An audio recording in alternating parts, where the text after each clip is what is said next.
ছোট্ট কুকুরের বাচ্চাটিকে দেখতে পাচ্ছ, খুবই খারাপ অবস্থা। তাকে পশু হাসপাতালে নিয়ে আসা হয়েছে। সকালে খাবার দিতে গিয়ে দেখছি তাকে গাড়ি চাপা দিয়ে চলে গেছে কে যেন। তো খুবই খারাপ অবস্থায়। তো খুব খারাপ লাগছিল দেখে। তো আমি 11টার দিকে চলে আসলাম এখন। আর ওকে নিয়ে যেয়ে ডাক্তার দেখাবো। ওকে দেখতে পাচ্ছি না, ভিতরে ঢুকে আছে। তো এদের দুই ভাই বেরিয়ে আসছে।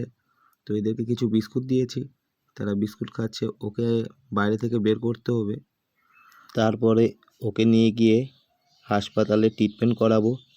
কিন্তু ওকে দেখতেই পাচ্ছি না ভিতরে একদম। তো খুবই চেষ্টা করছি, আর চেষ্টা করার পর ওকে বের করতে পেরেছি। তাকে সাইকেলের ঝুড়িতে নিয়ে যাচ্ছি হাসপাতালে।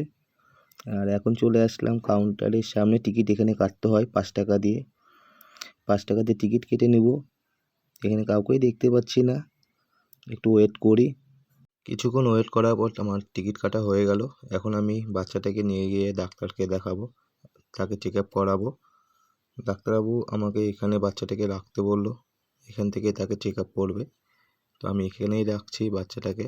আর এখানে অনেক ভিড়, সবাইকে দেখছে এক এক করে। অনেকেই অনেক জীবজন্তু নিয়ে আসছে, তাদেরকে দেখছে। তো আমারটাকেও দেখবে। আর দেখে আমাকে কিছু ওষুধ লিখে দিল। আর সেই ওষুধগুলো আমি নিয়ে আসলাম, তার মলম আর স্প্রে, একটা ইঞ্জেকশন, এবং তাকে ইঞ্জেকশন করে দেবে। তোমাদেরকে এইটুকু ভিডিও দেখাতে পারছি, কারণ পুরোপুরি ভিডিও দেখাতে পারছি না। এখানে ভিডিও করা টোটালি নিষেধ। যদি ভিডিওটি ভালো লেগে থাকে লাইক করবে, আর এদেরকে একটু আশীর্বাদ করবে, এরা যেন সুস্থ